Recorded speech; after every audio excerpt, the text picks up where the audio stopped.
आपके 6 शिफ्ट के अंदर पेपर हुआ था और जो फर्स्ट शिफ्ट 19 का पेपर हुआ था, पहले शिफ्ट के अंदर शानदार पेपर आया था, न तो वो हार्ड था और न ही इजी था, यानी कि एक नॉर्मल पेपर था। पर सेकंड शिफ्ट जैसे ही आते ही बच्चों के अंदर एक अलग प्रकार की हलचल और माहौल पैदा कर दिया, क्योंकि इन सभी शिफ्ट का मैं एनालाइज करूं तो 19 तारीख की सेकंड शिफ्ट का जो पेपर था वो अच्छे लेवल का था। यहां पर अगर बात करें प्यारे विद्यार्थियों की, एक शिफ्ट के अंदर आप मान के चले, एक शिफ्ट में आपके 120 प्रश्न थे। थोड़ा लॉजिकली समझेंगे तभी समझ में आएगा आपको। 120 प्रश्न की संख्या की बात करूं मैं यहां पर। अब इस 120 की प्रश्नों की बात करें तो इसमें कोई भी अगर अपन शिफ्ट की बात करें तो 90 प्रश्न तो आपके जीके, जीएस, जनरल साइंस और कंप्यूटर से रिलेटेड थे, पर 30 प्रश्न ऐसे थे जो केवल मैथमेटिक्स और इंग्लिश सब्जेक्ट के थे।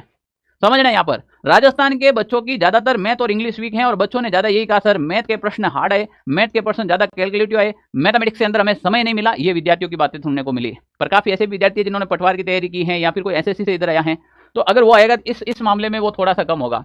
अब यहाँ पर राजस्थान जी के मुझे पता है कि मैं ऑल ओवर राजस्थान की बात नहीं कर रहा हूँ, केवल ऑनलाइन सारथी परिवार की बात कर रहा हूँ। क्यों? क्योंकि राजस्थान में अगर कोई ऑनलाइन सारथी यूट्यूब चैनल से तैयारी करके गया है तो वो 40 में से 35-37 प्लस राइट करके आएगा, ये मुझे पूरी गारंटी है।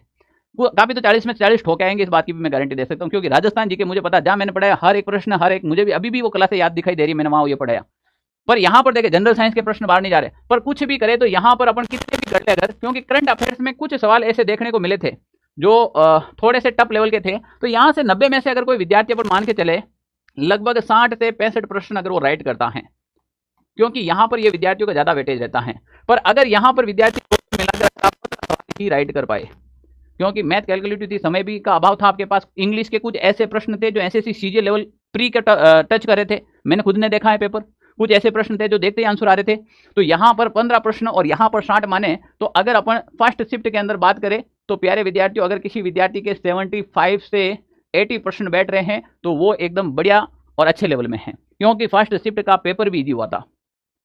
अब कोई विद्यार्थी कह रहा है कि नहीं सर मेरे तो 80 प्लस बन रहे, मेरे 85 बन रहे हैं, मेरे 95 बन रहे हैं, मेरे 100 प्लस बन रहे हैं, मेरे 110 राइट हो रहे हैं।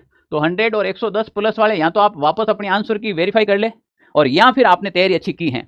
अगर आपके बन भी रहे हैं तो ये मुश्किल से गिने चुने आपके 100-150 व्यक्ति हो सकते हैं, इससे ज्यादा नहीं हो सकते, ध्यान रखना। पर ज्यादातर जो क्राउड अटक रखी है वो आके 75 से 80 के बीच में अटक रखी है। इसी प्रकार अगर मैं यहां पर बात करूं सेकेंड शिफ्ट की, तो सेकेंड शिफ्ट का थोड़ा सा पेपर हार्ड था, जो 90 नंबर का हमने यहाँ टारगेट लिया और 30 का टारगेट लिया। इसमें 90 में से विद्यार्थी 60 प्रश्न मैक्सिमम अटेंड कर पा रहा है, 60 प्रश्न यहाँ पर मैक्सिमम अटेंड कर पा रहा है। और यहाँ पर अपन बात करें तो यहाँ पर 10 प्रश्न मैक्सिमम अटेंड कर पा रहा है, क्योंकि मैथ कैलकुलेटिव थी। कोई विद्यार्थी ने ज्यादा कर लिया है तो उसके लिए फायदेमंद है, पर ऑन एवरेज अगर मैं बात करूं तो यहाँ पर सेकेंड शिफ्ट के अंदर 70 प्लस प्रश्नों का संग्रहण हो रहा है। अगर कोई विद्यार्थी 70-75 प्रश्न अगर यहाँ पर सेकेंड शिफ्ट में करके आया एकदम कट कटा के राइट, तो आपका एक अच्छा स्कोर मैं मान रहा हूं, ठीक है ना। 70-75 प्रश्न अगर आपने कट कटा के राइट किए हैं तो अच्छा स्कोर है आपका। यहाँ पर इस शिफ्ट के बाद ज्यादातर जो शिफ्ट हैं उसमें थोड़ा सा करंट अफेयर्स चल रहा था, किसी में रहा था। तो यहाँ पर ऑन एवरेज जो अपन इन शिफ्टों की बात की जाए, जो आपके 20 की, जो यहाँ पर 20 और ये है आपके 21 के शिफ्ट की।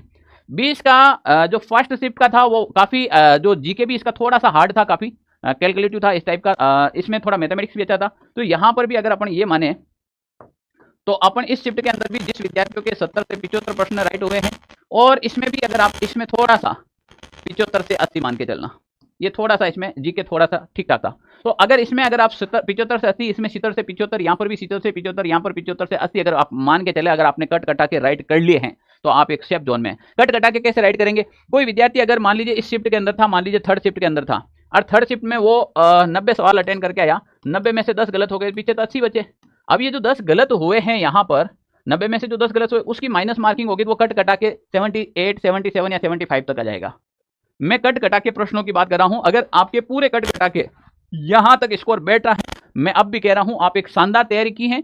अब प्यारे विद्यार्थियों यहां पर अगर मैं बात करूं तो अगर कोई जनरल, ईडब्ल्यूएस, ओबीसी, एमबीसी इन कैटेगरी से हैं, तो यहां पर मैंने पहले भी सेफ स्कोर के बारे में यहां पर आपको बताओ, तो ये मेरा पुराना वाला वीडियो है, उसमें मैंने कहा कि अगर आप जनरल कैटेगरी हो तो 90% का टारगेट करना, ईडब्ल्यूएस हो तो 1-2 नंबर कम कर लेना, एससी एसटी वालों को 70-75 का टारगेट दिया और ओबीसी वालों को 85 का टारगेट दिया था मैंने। अगर ये चीज समझ में आई हो आप, तो जो बच्चे ये कहा था वो करके आए, उनके तो बहुत ज्यादा फायदा हो गया है। अब यहां पर मैं बात करूं, जो विडो कैटेगरी है, जो डिवोर्स कैटेगरी है, एक्स सर्विस या दिव्यांगजन हैं, अगर वो कोई भी विद्यार्थी 60 से 65 प्रश्न उसके अगर राइट हैं तो वो अभी भी सिलेक्शन की दौड़ में है। अब इससे ज्यादा अगर आपके राइट हो रहे हैं, गुणशितर राइट हो रहे हैं, 70 राइट हो रहे हैं, 72 राइट हो रहे हैं, 75 राइट हो रहे हैं, 80 राइट हो रहे हैं, तो ये आपका प्लस है। पर इसके नीचे राइट नहीं होने चाहिए, कम से कम आपके 60 से 65 प्लस तो राइट होनी चाहिए इन कैटेगरी वालों के। यहाँ पर बात करें ओबीसी और जनरल की बात करें, जनरल वाला जो विद्यार्थी हैं वो आप 85 के आसपास मान के चलो उसके राइट होने चाहिए, 80 से 85 उसके राइट होने चाहिए। कट कटाकर अगर आप जनरल कैटेगरी से हो तो 80 से 85 होने चाहिए, ओबीसी हैं तो आपके 80 के आसपास में राइट होने चाहिए कट कटा के। ईडब्ल्यूएस हैं तो भी आपके लगभग एमबीसी और ईडब्ल्यूएस का अनुमान नहीं लगा सकते हैं, इनकी मेरिट कभी ऊपर रह जाती है कभी नीचे रह जाती है, पोस्टों के अकॉर्डिंग रहती है, ठीक है ना।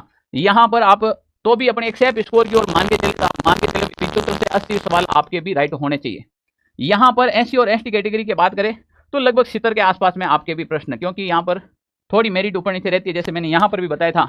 कहाँ पर ये चीज़ मैंने यहाँ पर बताई थी कि अगर आप एससी कैटेगरी थे तो 75 के, एसटी कैटेगरी थे 70 के, तो यहाँ पर एसटी थोड़ा कम ले लेना, 70-75 दोनों के मिक्स के अंदर दे देता हूँ, 70 से 75। तो यहाँ पर ये टारगेट आप मान के चले, लास्ट 70-75 अगर आपके प्रश्न राइट हो रहे हैं तो आप एकदम अच्छी से सिलेक्शन की दौड़ में हैं। काफ़ी विद्यार्थी फोन पे फोन किए जा रहे हैं, सर आप बताएंगे तभी पता चलेगा फाइनल कट ऑफ, हमें तो मार्केट में डर लग रहे हैं। अलग अलग प्रकार के टीचरों ने अलग अलग प्रकार की कट ऑफ बता रखी है, सबका अपना अपना सोचने का तरीका होता है। हमने तो जैसे एग्जाम ओरिएंटेड ही सोचते हैं, मॉडल पेपर जाके उठा लो, कितने सवाल पड़े हैं प्रश्न सहित ऑप्शन सहित, आप शॉर्ट नोट्स उठा लो, जो मैं जयपुर आया था कितने सवाल पड़े आप खुद बता दो कमेंट करके।